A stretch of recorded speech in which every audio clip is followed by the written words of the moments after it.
리플 얘기 좀 한번 해드리도록 하겠습니다. 저는 이제 도끼 선생이고요. 앞으로 종목, 타이밍 다 잘 찍어준다는 의미에서 도끼 선생 방송 시작하도록 하겠습니다. 우선 업비트 오늘 리플 시세를 볼 텐데, 지금 리플은 제가 이제 가장 많이 강조를 드렸던 이제 코인이죠. 왜냐하면 리플 같은 경우는 우선은 ETF가 상장이 이제 승인됐죠. 그러면 이제 현물 ETF에서 이제 어디부터 호재를 받을 것이냐라고 얘기가 지금 많은데, 저는 이제 금융기관에서 저는 이제 근무했던 경력이 있습니다. 그래서 금융기관 같은 경우는 아무래도 금융은 이제 시스템, IT라고 하죠. IT 전산이 있는데, 이 IT 전산과 이 ETF 바로 적용을 시키려면 얼마만큼 이제 각자 이제 코인마다 이제 회사들이 있지 않습니까? 이 회사들이 이 시스템에 잘 녹아들 수 있냐가 굉장히 중요한 요소거든요. 그거는 이제 저같이 금융기관에서 오래 근무했던 사람들은 잘 알 수 있는 부분인데, 이런 부분에서 봤었을 때 저는 가장 리플이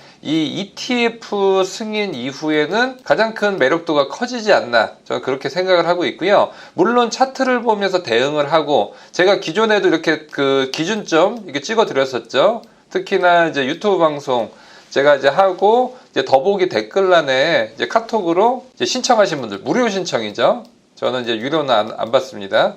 100% 무료 신청으로 받는데, 이 무료 신청을 하신 분들에 한해서는 이렇게 이제 변곡점 있을 때 찍어 드리거든요. 그래서 리플 같은 경우도 지금 눌림목에다가 ETF 승인 소식과 함께 기존의 금융권과 잘 녹아들 수 있는 부분, 이 부분이 가장 중요하기 때문에 제가 항상 이제 리플을 이제 강조를 드리는 거고, 그렇기 때문에 장고에서 리플이 있는 사람과 없는 사람 둘로 나눠진다. 특히나 리플 같은 경우 지금 보면 오랫동안 이제 횡보를 했던 부분인데, 사실은 장기적으로 봤었을 때 아시는 분들, 제가 이제 제 방송을 기존에서도 계속 보셨던 분들 아시다시피 저점을 높이느냐가 굉장히 중요하거든요. 그러면 지금 저점을 높이는 게 23년도 초반에 어떻게 했죠? 저 500원대 미만에 있었죠. 그래서 이때부터 3월 달에 저점 높이고, 그 다음에 7월 달, 그리고 올해 이제 600원대를 찍고 이제 반등을 보였는데, 제 잔고를 이제 먼저 보여드리도록 하겠습니다. 그러면 이게 이제 제 잔고고요. 지금 보시면 리플이 왜 600원대에 있었냐? 지금 우선은 저 같은 경우는 지금 리플만 해도 거의 2,500만원. 지금 리플로 손실 보신 분들 많이 있지만, 저와 같이 소통을 하셨던 분들, 특히나 카톡을 통해서 저한테 이제 계속 문의를 주시고, 저도 이제 카톡이나 통화를 계속 드리고, 또한 저한테 이제 문의를 많이 주는 사람, 아무래도 저도 사람인지라 저한테 이제 연락을 자주 주시는 분들, 저도 연락을 하는 분들, 소통을 하시는 분들, 이런 분들은 사실은 저도 사람인지라 정이 가죠. 그러다 보니까 아무래도 종목을 한 번 더 도끼 선생이지 않습니까? 제가 종목을 잘 찍어드리고, 또 타이밍을 얼마 때 들어가야 된다, 이런 타이밍도 어떻게 하죠? 찍어드리죠. 그렇기 때문에 저와 이제 연락을 자주 하시고, 또 특히나 지금 이제 이벤트성으로 무료로, 저 같은 경우는 보통은 이제 무료로 하기에는 너무나 이제 문의가 많기 때문에 이거를 제가 일일이 대응하기 힘듭니다. 하지만 이제 24년도 새해가 됐기 때문에 첫 이벤트로 해서 이제 저에게 이제 연락 주신 분들은 지금 선착순입니다. 100% 무료로 이제 제가 종목 픽을 해드리기 때문에 여기에 대한 부분 이제 유튜브 더보기 보면서 이제 연락을 주시면 될 것 같고요. 그러다 보니까 지금 뭐 제가 갖고 있는 비중들 설명을 드리자면, 지금 저 같은 경우는 우선은 지금 알트들을 한 번씩 정리를 했고요. 지금은 이제 기본적으로 비트, 이더, 리플 이렇게 세 가지 갖고 있고, 비중을 지금 보면 지금 비트, 지금 이더, 그 다음에 리플, 그 다음에 그래서 거의 뭐 30% 비슷하게 갖고 가고 있습니다. 그래서 지금 평균 가격, 지금 원래는 비중이 비슷했는데, 지금 저 같은 경우는 이제 저랑 연락하신 분도 아실 거예요. 저는 이제 물타기나 아니면 불타기, 이런 것들로 계속 단가를 조정해 줍니다. 이거는 이제 어떻게 보면 군대 나오신 분들 아실 거예요. 이제 0점 조준이라고 하죠. 0점 조준. 여성분들도 요즘 뭐 이제 서바이벌 게임 많이 하시다 보니까 권총을 맞추려면 정확하게 사람마다 눈에 있는 망막, 또 턱의 위치, 그러면 이 총이 있으면 여기서 관역이 다 달라지거든요. 그래서 나에게 맞는 이 0점을 조정하는데, 이것이 바로 물타기와 불타기입니다. 그래서 똑같은 가격대의 비트를 들어가도 저 같은 경우 매수 단가를 계속 낮추죠. 이더도 그렇고 리플도 그렇고. 물타기는 장기적으로 좋게 보던 코인들 같은 경우는 물타기를 해주면서 계속 단가를 낮춰줍니다. 불타기는 어떻게 하냐? 얘네들은 지금 다 털었지만 수익 코인이라든지 이런 이제 그 상장된 지 한 3년 이내, 1년 이내 이런 종목들은 차트보다는 더 중요한 게 뭐라고 했죠? 제가 차트보다 더 중요한 거 제가 계속 강조드렸죠. 뭘까요? 차트보다 더 중요한 거, 특히나 상장이 안 된 건 차트가 성립이 안 됐죠. 그래서 주봉도 별로 없고 월봉도 없고 오로지 분봉 보고 매매를 하기 때문에 리스크가 있을 수 있습니다. 그래서 차트보다 더 중요한 거는 바로 수급이죠. 수급. 제일 중요한 거. 그래서 물타기는 오래된 종목들, 비트, 이더, 리플 아니면 이제 기존에 제가 픽 들었었던 이더리움 클래식이라든지 이런 종목이고, 그 다음 수급을 봐야 되는 거는 상장된 지 한 달 이내에서 3년 이내 이런 코인들 같은 경우는 수급을 봐야 된다. 수급 보는 방법도 제가 추후에 또 말씀드리도록 하겠고요. 자, 리플은 우선은 이제 ETF가 상장이 되면서 상장 승인이 나면서 지금부터는 ETF의 가장 큰 호재, 제가 계속적으로 강조드렸죠.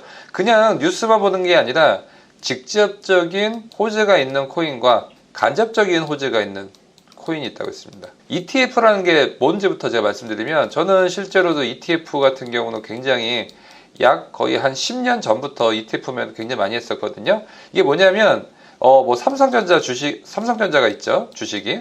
그러면 이 주식만 사는 게 아니라 삼성전자가 속해 있는 반도체 업종이 SK 하이닉스라든지 아니면 반도체 장비주들 이런 것들을 묶어서 같이 ETF에 들어가는 거죠. 그러면 이 ETF 같은 경우는 이제 어떻게 묶음으로 갈 수도 있고 각 현물별로 이제 ETF를 거의 뭐 비트코인 중심의 그런 ETF로 간다든지 이렇게 됐었을 때는 사실은 이제 금융기관한테 칼자루가 있습니다. 기존에는 어떻게 됐었죠? 기존의 칼자루는 코인 거래소에 있었습니다. 코인 거래소가 마음에 드는, 나랑 친한, 아니면 나에게 큰 이득을 줄 수 있는 그런 코인부터 상장을 해줬죠. 그러면 여기에 대한 칼자루가 기존에는 코인 거래소에 있다고 하면 이제부터는 미국을 중심으로 해서 금융기관에서 우리가 알고 있는 뭐 증권사 아니면 실질적으로 ETF는 자산운용사, 우리가 흔히 얘기하는 뭐 블랙록이라든지 이런 자산운용사에서 어떤 ETF를 주인공을 내세울지 이거를 봐야 되는데, 여기서 가장 중요한 건 뭐냐? 금융기관의 시스템이 호환이 되는 게 제가 뭐라 했죠? 비트도 있지만 가장 크게 호환이 될 수 있는 거는 아무래도 이제 재단별의 싸움이 있습니다. 재단이 뭐냐면 각 비트 이런 것들은 사실은 이제 뭐 발행량에 대한 것들이 이미 기존에 발행 백서에 대해서 이제 백서에 나온 대로 이제 진행이 되지만 리플 같은 경우는 철저하게 회사가 운영을 하고 있습니다.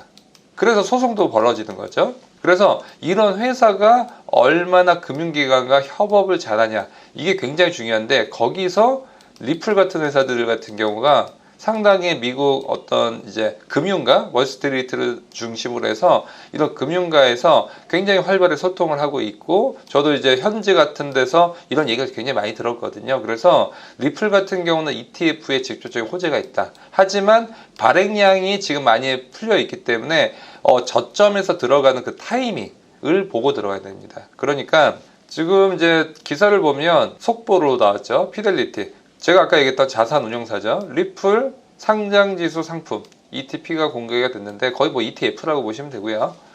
리플 ETF가 제공하면서 역대 최고가에 가까이 가까워지는 등 2024년도 뭐라고 했죠? 중요한 한 해가 될 것이다. 그래서 이제 금융기관도 사실은 이제 코인별로 선별을 하기 시작했습니다. 그때 기준은 금융기관과의 시스템, 호환이 가장 중요하다. 이렇게 볼 수 있고요. 그래서 지금 현물 ETF라든지 리플 ETP 관련해서 피델리티의 플랫폼에서, 특히나 피델리티 같은 경우는 전 세계에서 가장 큰 이제 자산운용사 중에 하나이기 때문에 여기서 운영하는 ETF를 보면 20일 쉐어즈 이렇게 써져 있는 ETF가 많이 있거든요. 그래서 여기에 관련되어 있는 리플이 지금 관심을 갖고 피델리티와 준비를 하고 있다. 이런 부분이 가장 중요한 이슈라고 보실 수가 있고요. 하지만 이제 리플 같은 경우는 이제 주의점이 있죠. 바로 SEC와의 이제 소송이죠. 그래서 리플 같은 경우 중요 이제 변곡점, 이제 2월 달에 SEC와의 합의서 제출. 얼마나 이제 둘의 이제 사실은 이제 소송은 다 됐고 이제 서로 간의 합의, 결론은 제가 넌지시 말씀드리자면 적과의 동침이다. 서로 물고 뜯는 관계가 아니라 지금은 이제 금융 쪽에서의 이제 금융 안에 이제 코인이 예전에 이렇게 걸쳐 있다고 하면 지금은 코인이 여기 안에 들어가 있죠. 그렇기 때문에 SEC가 결국 원했던 그림대로 이 코인을 자기의 손아귀에 두려고 하는 거기 때문에 들어온 거고, 그럼 이제 리플 같은 경우 얼마나 SEC와의 물밑 합의, 사실은 겉으로는 싸우고 있지만 둘이서 합의를 많이 하고 있을 가능성이 매우 크다라고 제가 여러 번 강조 드렸었고요. 자, 지금 보면 애널리스트들도 올해 특히나 뭐 이더도 있지만 XRP 및 현물 ETF 출시 가능성에 대해서 굉장히 관심을 갖고 있고, 지금 이제 XRP 같은 경우, 리플 같은 경우 증권이 아닌 것으로 여러 차례 이제 판례가 나왔기 때문에 현물 ETF에 대한 출시 가능성 굉장히 좀 높게 보고 있다. 또 한 가지는 이제 전자신문에서 나왔던 거죠. 우선은 리플의 이제 일부 승소 판결이 나왔었고, 지금 이제 30개월 만에 이제 판결이 이제 난 건데, 앞으로도 이제 리플에 유리하게끔 이렇게 소송이 진행될 가능성이 크지만, 중간중간에 이제 휘청일 때가 있겠죠. 그러면 저희는 이제 위쪽에서 잡는 것보다는, 저는 항상 말씀드렸죠. 장기적으로 보는 것들은 저점에서 잡아서 단가를 낮추는 것이 가장 중요하다. 장기적인 리플은 뭐 10% 먹고 나온다 이런 것들보다는 사실은 최소 200% 이상 타겟으로 보고 이렇게 임해야 된다고 제가 여러 번 설명드렸었고, 하지만 이제 제가 계속 강조드리지만 제가 계속 뭐 24시간 저희 이제 독자분들과 함께 할 수는 없지 않습니까? 그렇기 때문에 제가 이제 오늘 이제 유튜브 하단에 오늘 첫 번째는 이제 구독과 좋아요 요거 알림 설정까지 해주시면 좋고, 두 번째는 더보기에 가시면 이제 무료 이제 신청란이 있는데요. 신청해 주신 분들은 제가 이제 차트 보는 법, 그리고 요즘은 이제 연세 있으신 분들이 많이 들어왔습니다. 그래서 아무래도 이제 차트를 키는 법, 또 거래소에 내 거래를 할 수 있는 방법, 이런 것들부터 차근차근 이제 배우실 분들은 무료로 신청하시면 차근차근 알려드리는데, 이것을 돈 받고 한다 안 한다, 무료로 진행을 한다라고 좀 보시면 되고요. 그래서 더보기 신청을 해주시길 바라겠고요. 도끼 선생 잘 종목 찍어드릴 수 있게끔 또 방송 준비해서 찾아오도록 하겠습니다. 네, 방송 봐주셔서 감사합니다.